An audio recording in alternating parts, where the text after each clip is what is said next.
અમરેલી જિલ્લામાં છેલ્લા 24 કલાકમાં અલગ અલગ ઘટનામાં કુલ 8 સિંહોનો બચાવ થવા પામ્યો છે.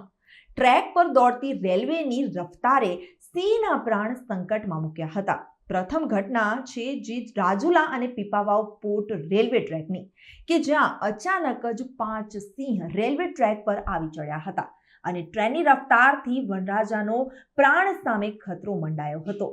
પરંતુ ટ્રેનના ચાલકે સમય સૂચકતા વાપરી અને ઇમરજન્સી બ્રેક લગાવી અને ટ્રેનના પૈડા થંભાવી દીધા હતા, જેના કારણે 5 સિંહનો બચાવ થયો છે.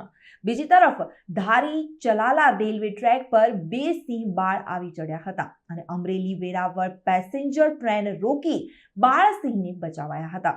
મહત્વનું છે કે શિયાળા દરમિયાન ટ્રેનની અડફેટે સિંહના મોતની ઘટનાઓ સામે આવતી હોય છે.